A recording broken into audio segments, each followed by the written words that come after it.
Good morning, everybody. Technical issues, apologies for that. So thank you to Amanda here for letting me use her laptop. Welcome to a regularly scheduled Board of Ed meeting. Written advance notice of this meeting was provided at least 48 hours ago. Such notice was provided the time, date, and location of this meeting. Included the agenda to the extent it was known at the time. Notice of this meeting has been given in accordance with law. Minutes are being kept by the board secretary and will be made available promptly to any public requesting them from the board secretary at 25 Leshen Lane, Hightstown, New Jersey.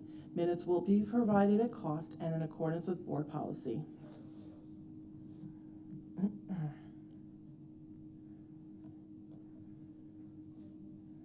what I'm doing. Yeah.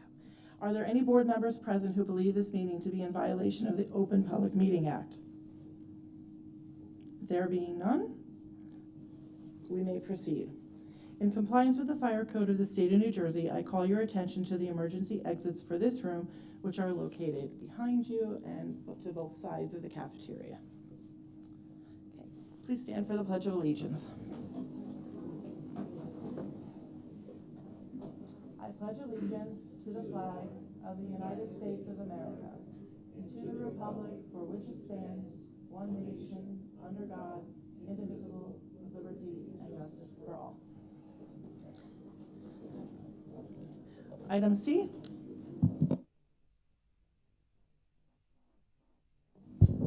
Having read the materials received, I move the agenda be approved as submitted. Second. Poll the board, please.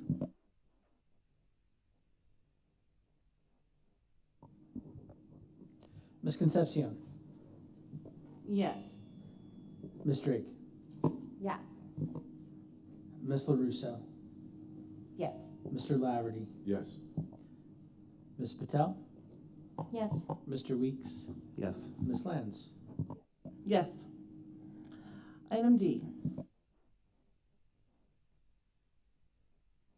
Be it resolved that the East Windsor Regional School District may hold 2 closed sessions at this meeting. These closed sessions concern personnel. Minutes of these closed sessions will be made available to the public when the need for confidentiality no longer exists. Second. Poll the board, please. Ms. Concepcion. Yes. Ms. Drake. Yes. Ms. LaRusso. Yes. Mr. Laverty. Yes. Ms. Patel. Yes. Mr. Weeks. Yes. Ms. Lands. Yes. We'll now move on to our student representative report. Good evening, everyone. It is a pleasure to see all of you, and we are thrilled to share some of the recent school happenings. Before we go any further, we would love to echo our praise for all of the educators in the district, some of whom have been our teachers in the past, who will be honored with the Governor's Educator of the Year award tonight. It is a well-deserved honor, and we are so proud of all the EWRSD staff receiving this distinction. Congratulations once again. We would like to share some updates on our sports teams here at Hightstown. Our cheer team that recently won at the national level was awarded as state champions at the NJ varsity co-ed level. This is such an amazing achievement, and we are so proud of our cheer team. Our boys and girls basketball teams have a doubleheader matchup this Thursday night, so be there to support our basketball student athletes as they continue their successful seasons. Many members of our track team will be competing at the state level soon, which is such a great way to represent our school as the top runners in the district. Additionally, within our wrestling team, Kara Reyes became the first girls state qualifier in school history. 5 boys wrestlers will be moving on to the Region 6 tournament, with Chris Croppanese earning the district champion award. Additionally, Coach Russo is coach of the region. Next, we would like to highlight an exciting event happening next Friday from 5 to 8 p.m. On March 7th, the Hightstown girls volleyball team and the senior class of 2025 are hosting the 2nd annual Student versus Staff Volleyball Tournament. We encourage students to grab their friends to form a team for this very much anticipated event, especially since prizes will be awarded to both the winning team and the team exhibiting the most school spirit.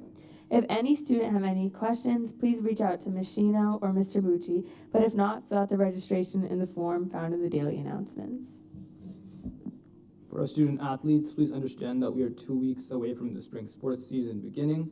At this point, you should have already registered for sport on the parent portal, which is now closed. and you must now submit a physical by the end of the week with 0 exceptions to the nurse's office. Follow the daily announcements to understand what is happening with tryouts for your teams, and good luck to everyone. We would like to take a moment to highlight and commend all of our students whose artwork was exhibited at the Hickory Corner Library this past month. The incredible 3D compositions created by both our middle schoolers at Melvin H. Krebs and high schoolers here at Hightstown have been admired by our entire community. We strongly encourage you to visit the library and see their work, which will be displayed until the 28th. A huge thank you to our talented artists. That concludes the end of our report. Thank you everyone for listening, and we look forward to seeing you again at the next meeting. Great, thank you so much for that report. Does anyone have any questions? Okay, we'll move on to our to our presentation of the evening for the Governor's Educator of the Year Award. Mark?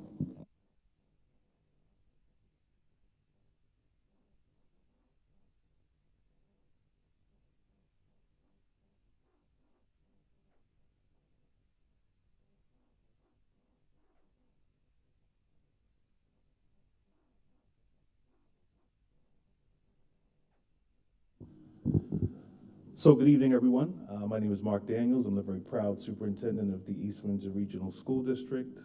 You are very calm and controlled tonight. It's good for you to be here. I imagine most of you were here tonight for the Governor's Educator of the Year recognition. If you are, could you put your hands up, please? All right, so make sure you're in the right location. So before we get started, I'm gonna say a few words, but I just wanna make sure I'm gonna do a quick roll call to ensure that we have the very deserving recipients here with us tonight. So just want to make sure you're here. So Hyun Yu, are you here? Let me see a hand. Okay, all right. Jackie O'Keefe. Okay. Caitlin Stevens. All right. Patty Togans. Okay. Nicole Cucci. All right. Amy Hines. Great. Michelle Randall. All right. Laura Lynch. Angie Williams. Marissa O'Malley, I like what you're doing, right? Because we're about to do that. I mean, I like that. I like it. Marissa O'Malley, okay. Kimberly Rosas, okay. And Eden Edinger. Okay, so let's give our recipients a huge round of applause to get us started. Okay, give it up. So I'd say it's an honor to welcome you to this special celebration of excellence in education this evening. For our annual Governor's Educator of the Year recognition. This evening we gather to acknowledge the heart, dedication, and impact of some of our district's most outstanding professionals. Education is not just a profession, it's a calling, one that requires passion, resilience, and a continued commitment to students. The outstanding individuals we recognize today embody these qualities. So on behalf of the East Windsor Regional School District, I extend my deepest gratitude and congratulations to each of you. Thank you for all you do for our students, and I'd say most importantly, thank you for continuing to choose the East Windsor Regional School District as your professional home. So without further ado, we're going to transition into the recognition portion. Before I call some folks up, I just want to share a little background in terms of process here.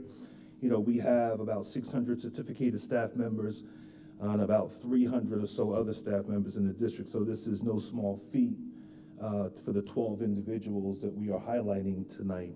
I should also acknowledge that, look, we've got a host of other individuals who could also be here tonight being recognized, but I think it's important for us to make sure that we certainly celebrate and highlight the individuals who are deserving of this recognition this evening. From a process standpoint, you know, there's a nomination period where members of the community can submit their nomination form regarding who they think is deserving, expressing kind of some rationale to why. The main criteria that we use to kind of score and determine who we think will rise and elevate to being that deserving recipient are based on a few factors, mainly someone who serves as an exceptionally skilled and dedicated educator, someone who inspires students of all backgrounds and abilities to learn, someone who demonstrates leadership and innovation in and outside the classroom, someone who has the respect and admiration of students, parents, administrators, and colleagues, and someone who plays an active role in the school community.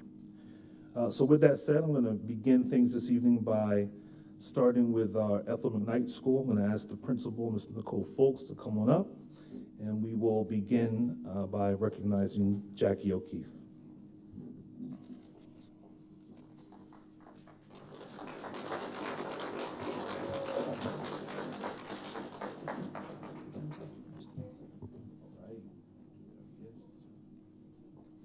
Good evening. It is my great honor to recognize Jackie O'Keefe as Ethel McKnight Elementary School's Governor Educator of the Year. Mrs. O'Keefe embodies the qualities of an exceptional educator: dedication, passion, and creativity. As a physical education teacher, she is committed to the health and well-being of every student, ensuring that all children feel valued and included regardless of their athletic ability. Her innovative and adaptive approach makes physical education engaging and accessible for all. She not only teaches fundamental motor skills, but also instills confidence, teamwork, and a love for lifelong fitness. Beyond the gym, Mrs. O'Keefe is a role model admired by students, families, and colleagues alike for her ability to inspire and connect with those she teaches. Mrs. O'Keefe's impact on our school community is immeasurable, and we are so proud to celebrate her as our Governor's Educator of the Year. Please join me in congratulating her on this well-deserved honor.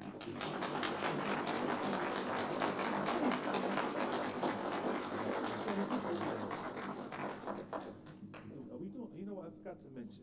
At the end of this, okay, all the recipients stay for a moment so we can take a group picture.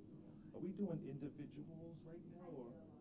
Oh, you good? Okay, all right, just checking. Just figuring out the process. Okay. What's housekeeping? Keep going. Oh, okay.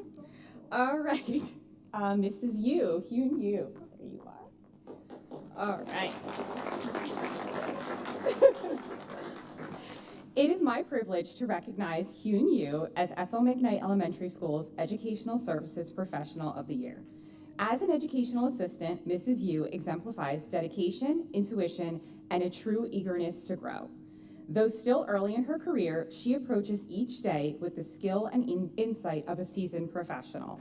She takes the time to truly understand each child as an individual, adapting her support to meet their unique needs and fostering both academic and social-emotional growth. Beyond her core responsibilities, Mrs. Yu is a constant source of support in the classroom, always ready to step in wherever needed to create a positive and productive learning environment. Her adaptability, collaborative spirit, and unwavering commitment to our students make her an invaluable part of our school community. Mrs. Yu's impact is lasting, and we are so fortunate to have her at EMK. Please join me in celebrating her well-deserved recognition as our Educational Services Professional of the Year.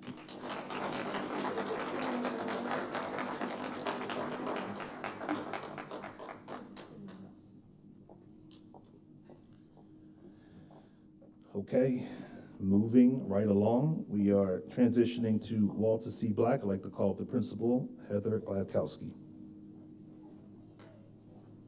Give up Heather Gladkowski, all right.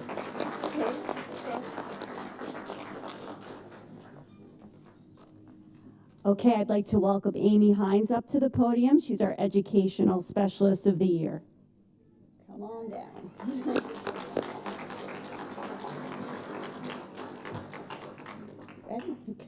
Amy Hines serves as one of our speech and language pathologists.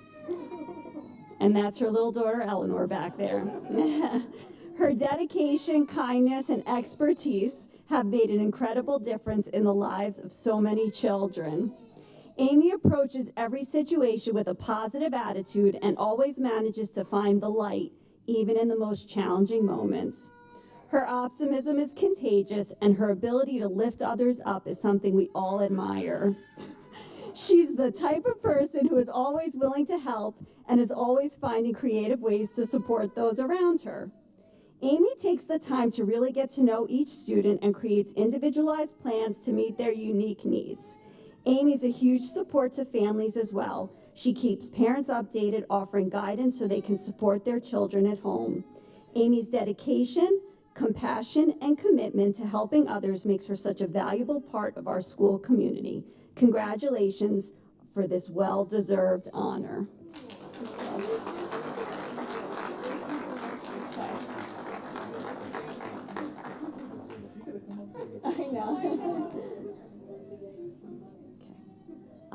Now our Teacher of the Year, Nicole Cucci.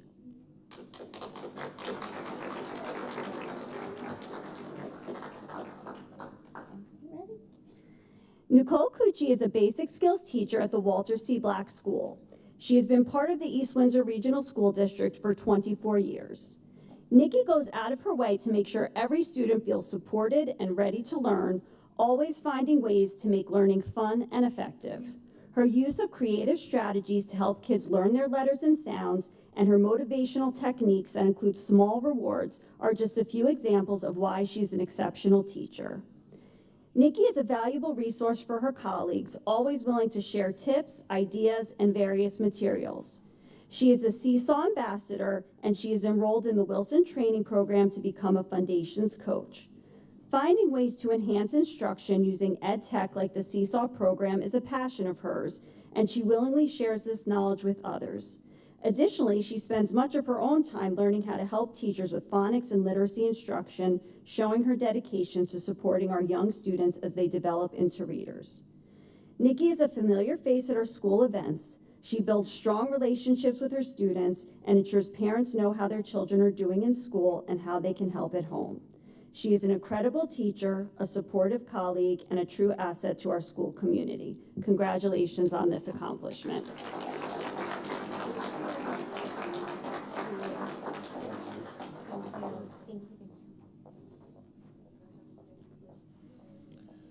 Okay, moving on to GNR, I'd like to call to the podium the principal, Lori Emerson.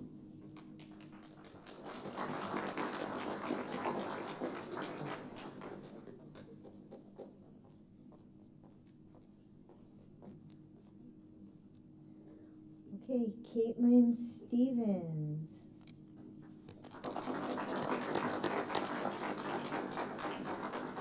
Come on down. Nurse Stevens' nurturing nature and dedication to student well-being make her an invaluable part of the GNR community. She is a compassionate advocate for students and families with medical needs, and she ensures every child receives the care and support they need. Nurse Stevens goes beyond treating minor injuries and illnesses. She works closely with families to help them navigate health challenges and access essential resources. Whether it's connecting parents with community services or providing ongoing support for chronic conditions, she always promotes the health and safety of all students. In addition to her work with families, Nurse Stevens has developed a strong rapport with students, creating an atmosphere of comfort and trust in the nurse's office. Her approachable and empathetic demeanor helps students feel at ease knowing they are in good hands. Nurse Stevens is also a key resource for staff, ensuring everyone is informed about procedures for handling medical situations. Her dedication to educating and supporting the entire school community has made a lasting impact, making her more than deserving of the Educational Services Provider of the Year. Congratulations.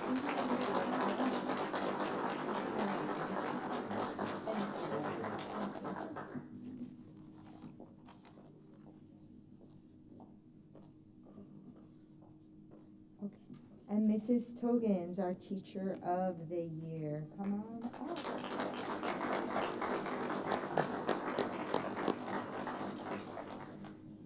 You can sit next to me. Mrs. Togans' dedication to her students and the teaching profession is unmatched.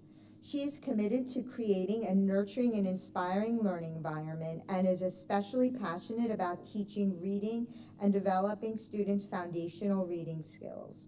She works tirelessly to ensure each student builds a strong literacy base, helping them develop the phonemic awareness, fluency, and comprehension necessary for lifelong learning.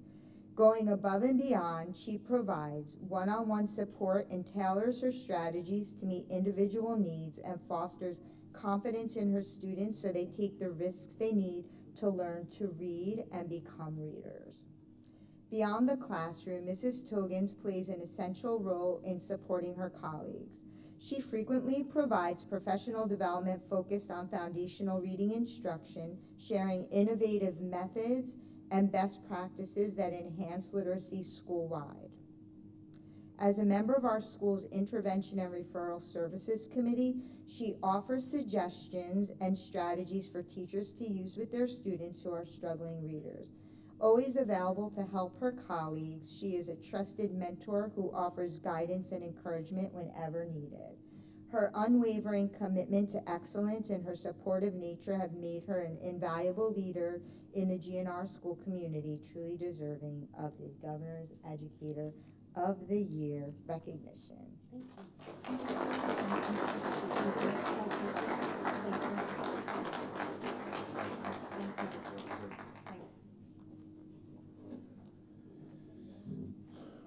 Okay, moving on to Perry L. Drew School. I'd like to welcome to the podium the principal, Jasmine Allen.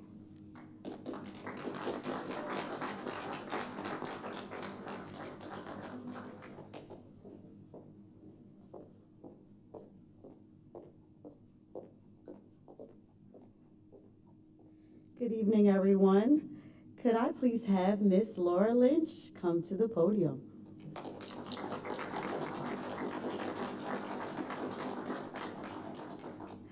Laura Lynch is a remarkable educational assistant who embodies empathy, adaptability, and a commitment to student success. Laura Lynch's dedication to her students is truly inspiring. She has an innate ability to connect with each child on a personal level, understanding their unique needs and strengths, whether it's academically, socially, or emotionally. Laura creates opportunities for her students to thrive. She listens with genuine care, offering a safe space for them to express themselves while also providing the support they need to succeed. Her compassion and dedication go far beyond her official role. She is truly invested in the success and well-being of every student that she works with. Laura's ability to make quick decisions and find solutions to challenges has a tremendous impact on the classroom environment. She is known for her upbeat energy and always strives to create a positive and productive atmosphere, one that benefits not only her students, but our entire school. Above all, what stands out about Laura is her deep care for everyone she interacts with. From students to staff to families, she has a unique ability to inspire and empower those around her, making a lasting impact for all who are fortunate enough to work with her. Laura, you play an integral role in PLD's success, and it is an honor to work with you. I'm so excited to see you recognized as Perry L. Drew's Educator Service Professional of the Year. Congratulations.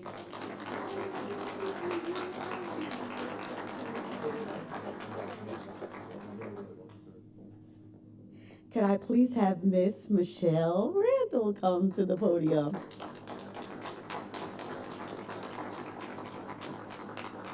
Michelle is also celebrating her 25th year in education as a whole this year, so it's a great achievement for her. Michelle Randall is an exceptional educator, mentor, and leader within the Perry L. Drew School. Though I've only had the privilege of knowing her for just 1 year, it is clear that her impact runs deep. Michelle is more than a teacher. She is a guiding force for her students, a pillar of support for her colleagues, and a trusted partner for parents. One of the most inspiring things about Michelle is her ability to connect with students beyond academics. This year, she provided unwavering support to a new student struggling with personal challenges at home. She not only gave this student a safe space to share and heal, but also equipped them with strategies to build resilience and self-advocacy. This is who Michelle is, an educator who teaches not just lessons, but life skills, instilling confidence and strength in her students. Beyond her work with students, Michelle is a mentor to her colleagues and a trusted voice for parents. She has a way of making everyone feel supported around her and heard.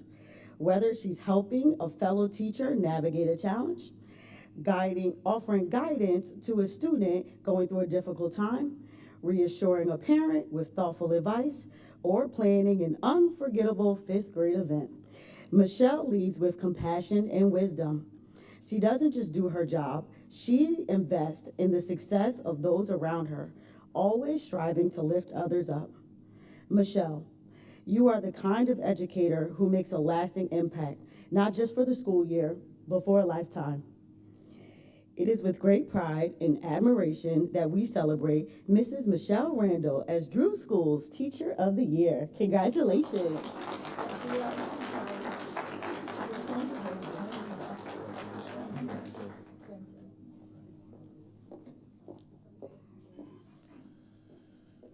Okay, moving right along, we're at the middle school. We've left the elementary school, so now we're at Melvin H. Krebs Middle School. I'd like to call to the podium, I think, an assistant principal tonight, Mr. Rodney Pointe-de-Jour.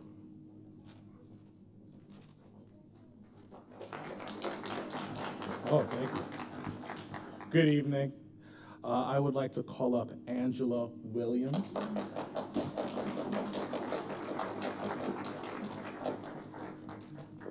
Miss Angie Williams is the Melvin H. Krebs Middle School Specialist of the Year, and she embodies all of the characteristics of an outstanding staff member. Angie works closely with our sixth grade students as a grade level school counselor. She supports students to ensure they are getting the support they need both academically and social emotionally to be successful in their classes. In addition, she is a team player and loves children. She can be found eating lunch with her students, helping them with their lockers, and walking them to class. Ms. Williams makes strong connections with her students and families. In her nomination letter, a parent writes, "She has shown me the bright side of dealing with a guidance counselor. She provides support both to students and parents. She follows up and follows through on things. She is knowledgeable and has the life experiences and education to match. She has a warm and welcoming disposition. From the first day of meeting her, she makes you feel like you're old friends. She makes you feel like she is worthy of your trust, and all she wants to do is help." Ms. Williams is kind and passionate of others. She also values the greater MHK community. She is a member of our SEL committee and is dedicated to the mission of the committee, which is to help students connect to MHK and infuse social emotional learning into all courses at Krebs. Ms. Williams is also one of the advisors of our 8th grade peer leader program. She promotes leadership and mentorship with our students. Ms. Williams hasn't been at MHK very long, but she has already made a meaningful impact on her students and the school. She is a well-respected staff member and a very deserving staff member of this honor. Congratulations, Angie. MHK is lucky to have you supporting our students.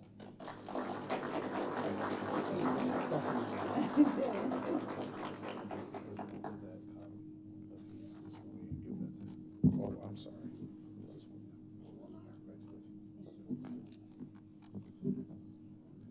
Okay, next I'd like to call up Marissa O'Malley.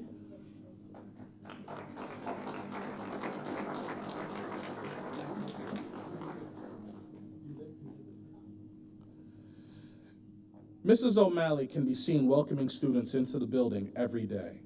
Her morning duty is the front school of the building. She is the perfect person to serve in that post. She is positive and greets students with a great big smile.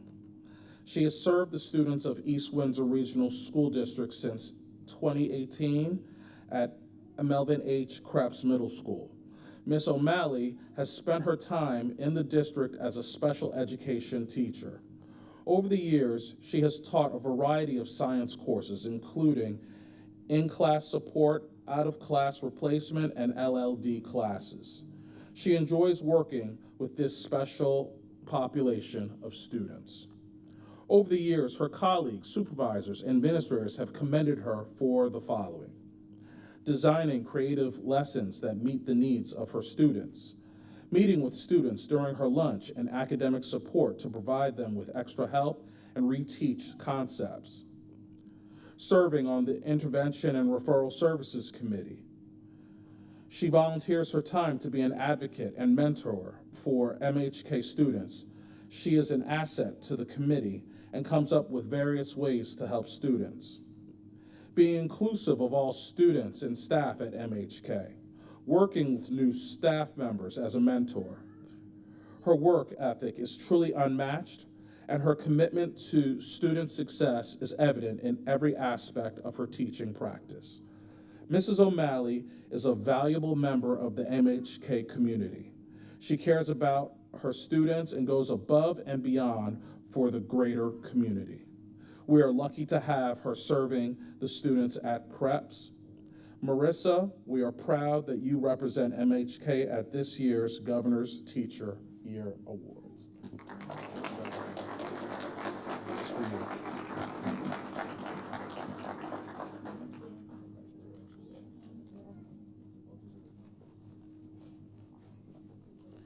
Okay, moving right along here.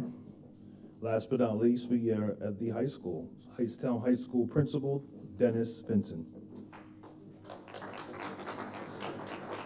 Thank you, Mr. Manos. Thank you and congratulations to all the award winners this year. Hightstown High School is overjoyed to announce that Ms. Kimberly Rosas has been named Hightstown High School's Governor's Support Staff of the Year.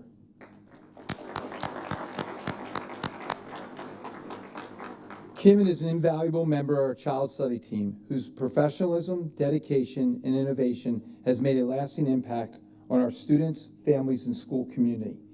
Kim goes above and beyond to ensure every student receives the support they need. Her deep understanding of special education laws and best practice allows her to advocate for students' academic, social, and emotional success. She fosters trusting relationships with students and families, creating a collaborative environment where everyone feels heard and valued. Kim actively collaborates with teachers, administrators, and support staff to implement targeted innovation strategies. Her ability to analyze data and provide actual insight has led to measurable improvements in her student outcomes. She also serves as a trusted mentor to her colleagues, guiding them in their professional growth. Kim approaches every challenge with compassion and problem-solving insight. She inspires those around her to embrace a culture of inclusivity, equity, and aligning the values we uphold at Hightstown High School.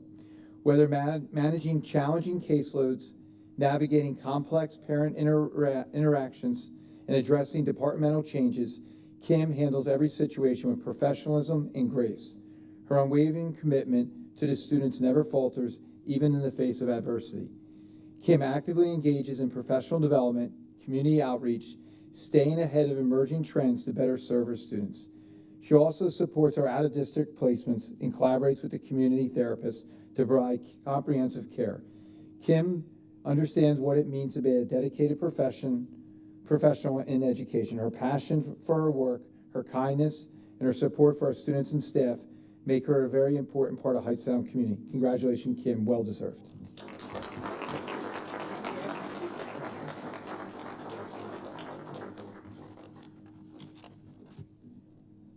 Last but not least, here at Hightstown High School, we're thrilled to announce Ms. Eden Edinger as the Hightstown High School Governor's Teacher of the Year.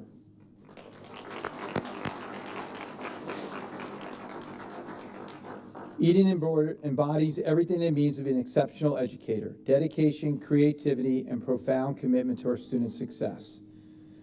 Eden, as a teacher of the AP Language and Composition Dual Enrollment English, Eden goes beyond simply delivering curriculum. She invests in her students' growth, often taking the time to provide individual support, whether it's brainstorming an essay, reviewing a college application material. Eden brings learning to life by integrating cultural events, personal interests, real-world application in their lessons.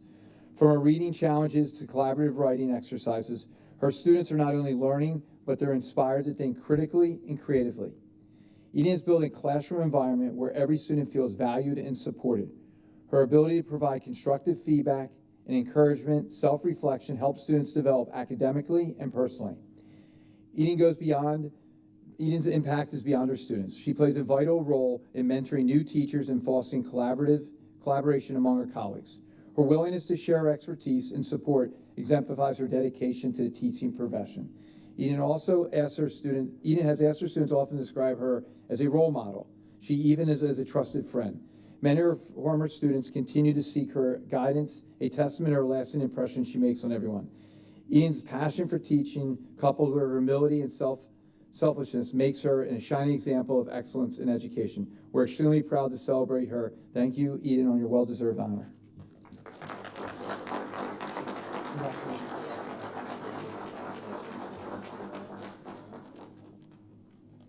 right, Mr. Vincent. Okay, well, unfortunately, that concludes our Governor's Educator of the Year recognition. So why don't we give one large round of applause for this year's recipients. Well done. So, a couple of words in closing. Didn't mention this at the beginning. So, our recipients this year are eligible to be considered for the Mercer County Educator of the Year recognition. That process begins pretty soon, so they can take it beyond the district level, which I think is pretty cool. A few thank yous from my end today. I'll begin by just thanking our educators, our professionals. You know, we don't take lightly the work that you do. Just listening to some of the ways that you've been described by folks within the district speaks volumes in terms of the work you do each day. And I'm just thrilled that you're here. And on behalf of our students, I will humbly say thank you for being such dedicated professionals, okay? I also want to thank the folks who support you, and those would be your family members and who are here tonight and friends potentially, but I'd say family is important. And obviously, based on some of our families in here tonight, some of our families are well represented, and I love the support that's here. I think you do your best work because of the support system that you have at home. So thank you to our families. Give it to the families, people. Give it up for those families. Thank you. I want to thank our principals and administrators who took the time to write those kind words for each of our recipients tonight and be here to share those words. So thank you to our principals and our assistant principal from the middle school. I also want to thank the Human Resources Department. They do a lot of the organizational work connected to making tonight happen, as well as Luz Gonzalez, my administrative assistant. Definitely want to thank her. Also want to thank EWEA, who they were bearing gifts this evening, so I just want to thank you for their support. And with that said, I'm going to turn things over to Tina. Tina, do you have any words of joy for these amazing educators? Absolutely, it's a joyful occasion. I just want to congratulate you all and thank you for your tireless, endless work. I know all of our employees, but our teachers and our educators and our educating assistants and our support staff, they all go above and beyond. I know you work during hours. I can't officially say you work after hours, but from personal experience, I know you do. I know you put a lot into this, so thank you so much and congratulations.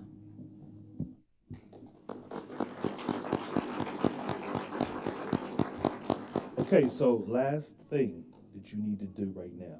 So we'll probably take a 5-minute hiatus, a little pause, but before you go, if we could just have our recipients just gather here in front of the podium, and we'll do a brief picture. Tina, if you want to join us. Tina, if you want to join us for the picture, all right? And then, oh, you know what? The plaque, wow. I mean, I'm not going to tell them no, they can't bring the plaque.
Okay, we'll begin again. Our next step is our superintendent's report. Okay, good evening again. Just a couple of quick announcements this evening. I'll start with budget. We're kind of in budget season, so a couple of things just to bring to everyone's attention. So tomorrow we have the governor's budget address at 3 p.m. I believe it is. I thought it was 2 p.m. Is it 3 p.m.? Is it 3? Okay, it's tomorrow afternoon. Typically, 2 days after the governor's budget address, school districts across the state receive their state aid numbers. Last week, the New Jersey Department of Education shared with districts across the state, and I think they did this to be supportive and to be somewhat transparent in terms of somewhat of a projection in terms of what state aid would reflect.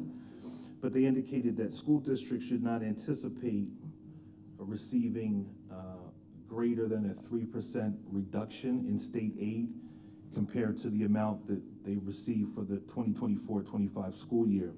So on one hand, we could be appreciative of that. However, if we were to be reduced by 3% compared to the current year's budget, that would equate to about $1.5 million less state aid than we received last year. So I'm hoping that that's not the case for us.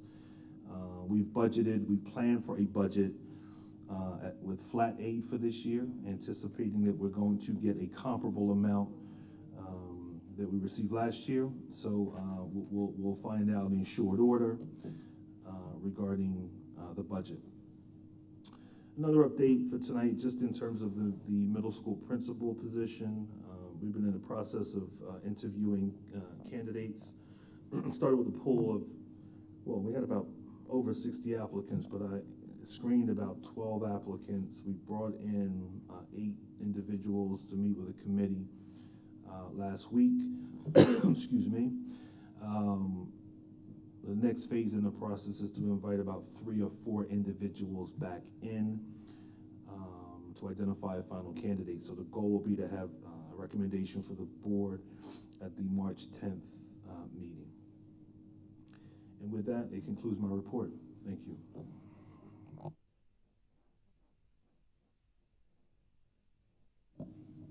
Okay, thank you, Mark. Next up is our first opportunity for board member comments.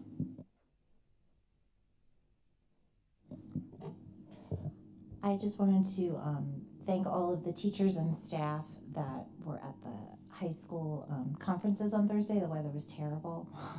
So thank you to everybody who came out. And also I wanted to say thank you for the new signs in the high school that were helpful in trying to find your way around. So thanks. And thank you again to congratulations to all the recipients of the Governor's Educator of the Year Award. I too want to congratulate all the teachers, the Governor's Educator recipients. So great to be honored that way. And I also want to thank for the signage that got me to the counseling office, where I usually get lost. So thank you. Okay, if there's no other questions, we'll move on to our first opportunity for public comment. If any of the members of the public wish to speak. Okay, there being none, we'll move on to executive session, and we'll be about 15 to 20 minutes. Thank you.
Okay, we are back.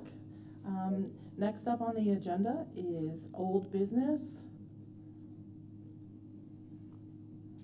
So we're looking, those are our dates of the committee meetings. And today there was a curriculum committee meeting. Michael, do you want to do notes? Okay, thank you. Michael will summarize for us. Right now or during comments?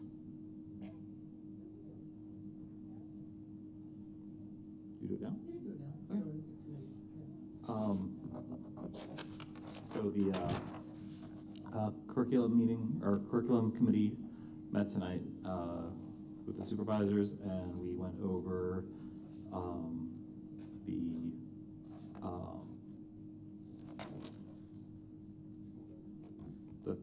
program study, sorry. Went over generally the roles of counseling staff and how they support academic advisement and scheduling. We went over graduation requirements, state versus what we require here in the district. State requiring 120 credits, and in district we have 130 credits required. We went over the course levels, standard, academic, which is the mainstream course of study, honors, AP, and dual enrollment.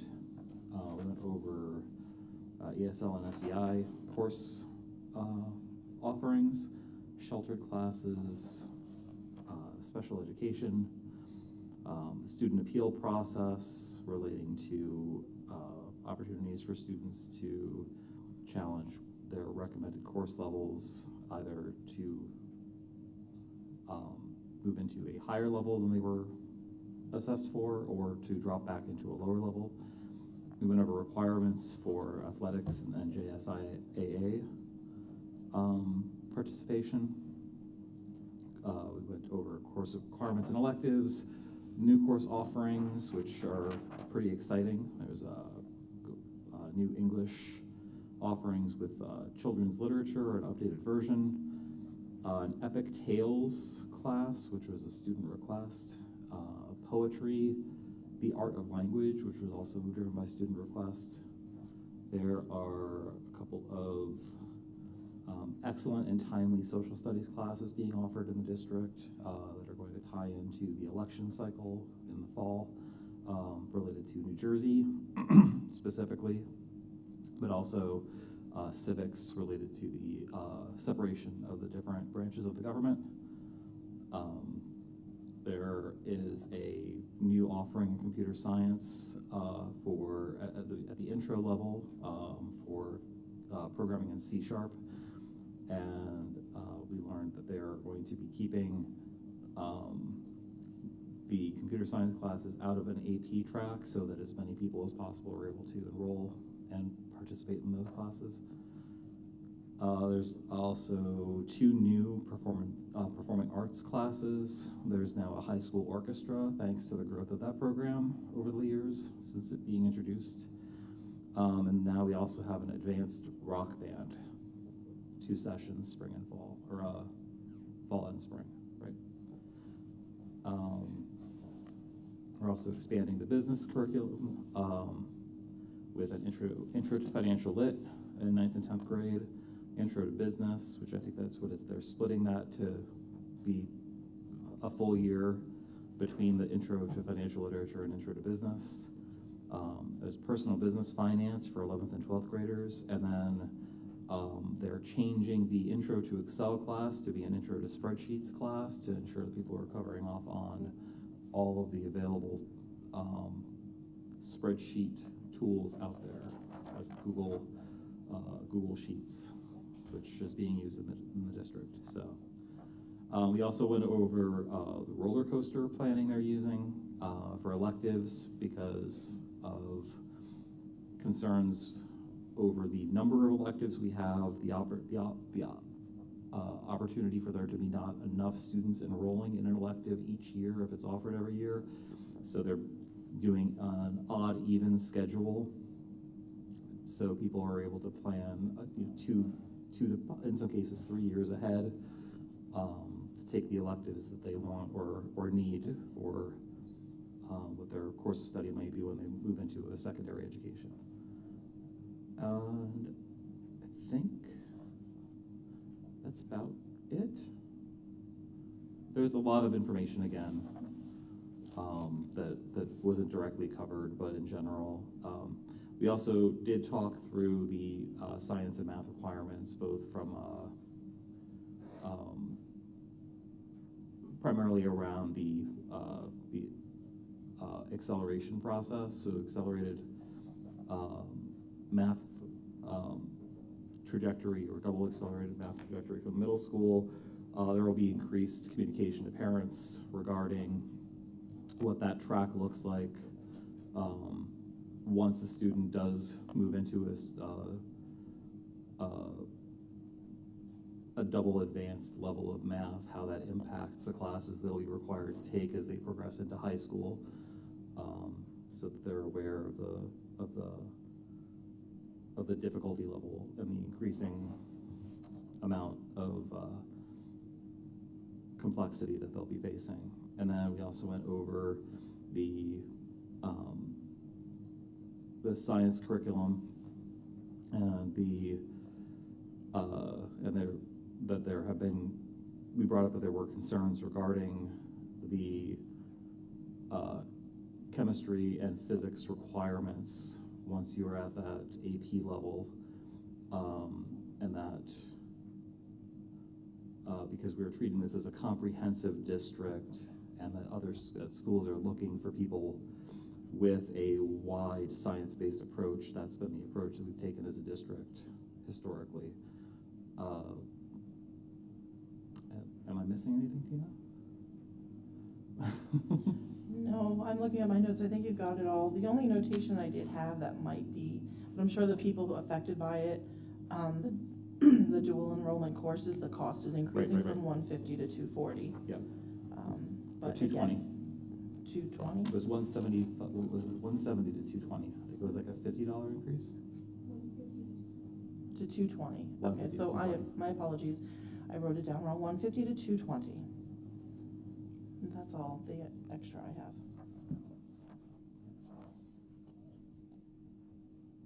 Any questions? No. Okay. Yeah, So then I have a question, Tina. You mentioned something about the physics class, some track that they have to do. For the coach study, right now it's saying they take a bio first, which is on page 47 of the program studies. They take bio first, then they have a chemistry or physics, or chemistry, physics, and elective. Is it a requirement to take a physics? On the accelerated path, Yeah. So To graduate. if you are accelerated, if you come out of middle school having completed an earth science and physical science in middle school, Okay. at an advanced level, you will start on biology. Correct. You will then move into either chemistry or physics plus an elective Okay. in sophomore year. You then have to take chemistry or physics, whichever one you didn't take. But why are we requiring to take physics? Why can't they take another, in the policy, district policy 5460, 3 credits, 5 credit each. First be a bio/life sciences. The second course shall include chemistry, environmental science, or physics. And, okay, go. Okay. So you don't have to graduate. So, and one additional lab inquiry-based science course as an elective. Okay. So we're good, right? We are up to the. yeah, we're good. Not every student needs to take physics, but if you're on an accelerated path, that is the trajectory that So you follow. if they don't take physics, they would take another elective, right? Well, Let's say they take bio first, then No, they take chemistry. The accelerated path, Okay. Okay.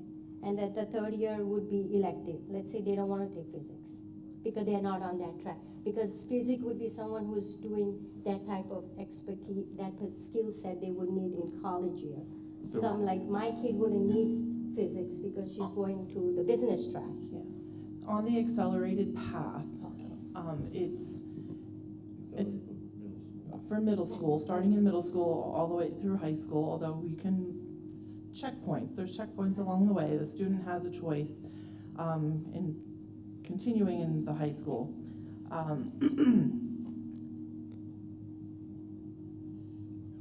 Being a comprehensive district, the colleges and universities out there are asking for, are looking for, and there's a better chance of getting into have more opportunities with a well-rounded science background, instead of zoning in on one facet like biology or chemistry. So that's the premise behind it.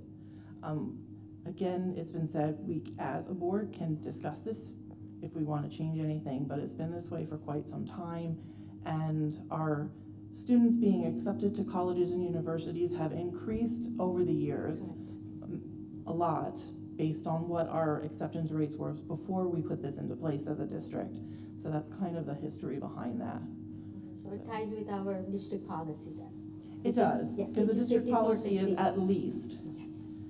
The district policy states at least. There are students who are on an accelerated path, so there's a different trajectory for them. I have a question. I thought if you came in taking bio, if you take bio freshman year, sophomore year, you would take chemistry or physics, and then junior year, you would take whatever you didn't take sophomore year. So you do have to take physics, Yes. right? No, that's what the accelerated path option is. Well, not everybody takes bio the first year. Right, but if you take bio, if you're coming in freshman year taking bio, that means you're on that accelerated track because you took the physical science and CREPS. So then you're coming in freshman year, you're gonna take bio. Sophomore year, you're gonna take chemistry or physics. And then junior year, you would take whatever you didn't take. So if you took physics, or you would switch it. So you do have to take chemistry or physics, depending on yeah. Yeah, I guess we said physics because most people are having an apprehension of taking physics. But yeah, on the traditional path, it's chemistry or physics. So if you want to take physics, you can take physics, but you don't have to if you on the traditional path, because you're taking earth Right. science and physical freshman Right. year bio. It's only that accelerated path that it's the issue. Right. Mm-hmm. Okay.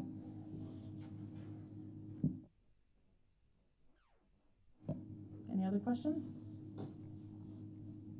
So if you are not on accelerated path, if you just take biochemistry, then they can take any other two since they're not on that track, correct?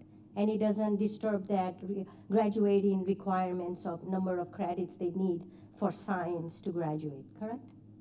Is that what you're saying? Yes, Okay, thank you. that is my understanding.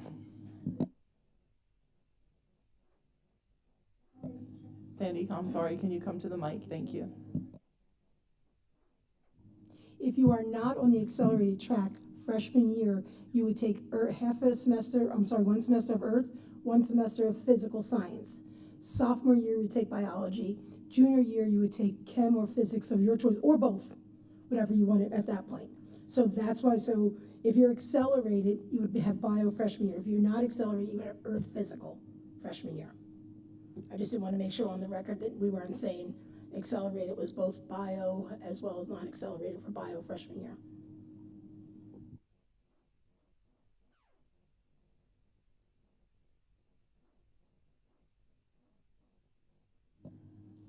Okay. Next, we will move to the item 7B, the 2025-2026 budget.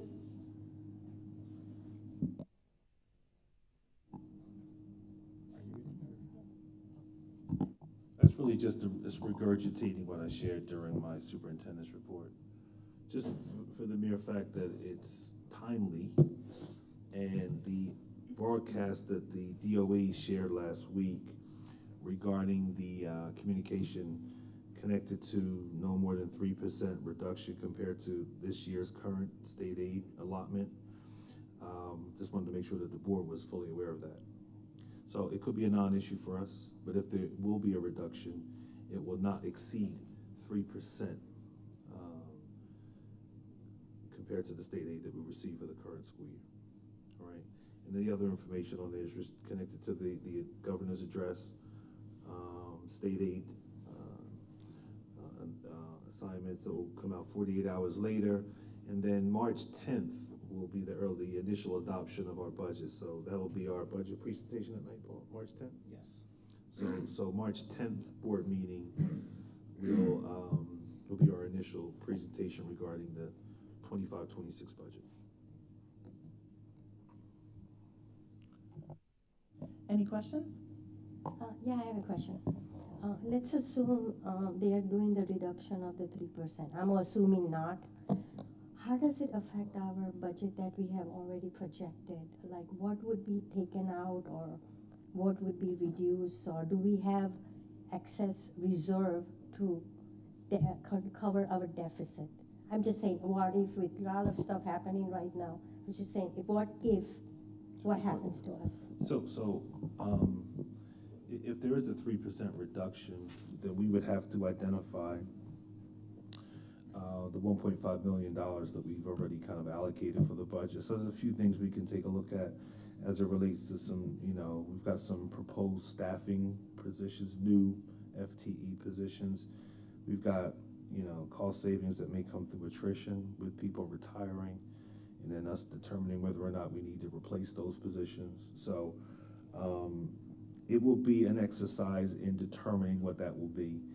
And, we've taken a preliminary look at it, but it'll be, most of the money's connected to staffing. Obviously, we're not in the business of reducing staff. Obviously, we're looking to avoid any negative implications to classrooms. But, we'd have to look at some everything on the table to determine what we can do to get that cost saving. So, there's options for us. I mean, I'd like to think that, I'd like to avoid having to do that, but I don't think it's going to have a significant impact. But I will say, it's not a sustainable model. Right? As we move, I think we can work it for this year. As we fast forward to next year, then it begins to have a negative implication regarding our instructional program. So I'd like to avoid that. So we'll let you know. Thank you, Mark. Can I just add one point to your question on reserves? Right now, we've had an excellent track record where we do not rely on the kind of reserves that you're referring to because they're not recurring. So what we try to do is align our recurring expenses with reoccurring revenues, which is really just two things: state aid and our tax levy. So anything outside of that, we try to stay away from because you can get in a tight jam because you might have reserve one year, funding teachers and salaries, and then the next year that reserve is gone, and then you're caught in trouble. So we've had a very good, excellent record of staying away from that kind of stuff. Even when we had all of this COVID money flowing through here, we did not rely on that for reoccurring revenue. It was kind of one-shot expenses. So when that special revenue went away, the expenses went away, and we weren't necessarily harmed for that. Thank you. Any other questions? Okay, we'll take our second opportunity for board member comments. There being none, will be our second opportunity for public comment. Anyone from the public wish to speak? Okay, there being none, we'll move on to item number 9.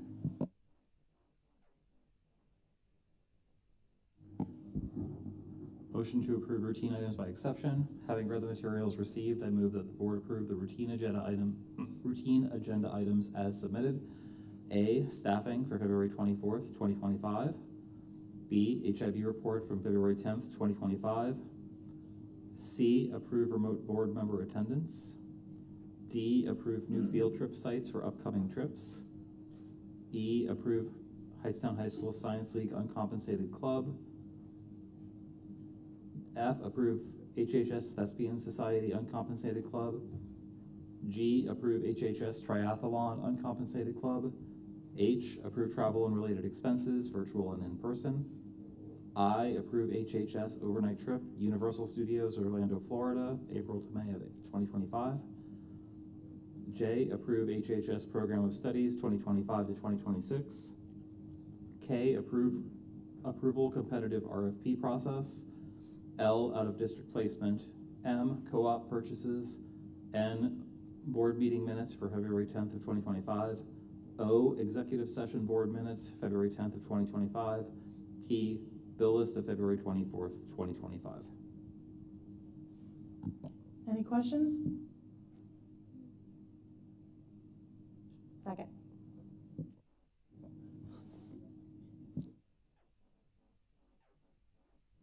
Poll the board, please. Ms. Concepcion, Yes. Ms. Drake, Yes. Ms. LaRusso, Yes. Mr. Laverty, Yes. Ms. Patel, Yes. Mr. Weeks, Yes. Ms. Lands. Yes. Being there's no need for a second executive session, we are adjourned.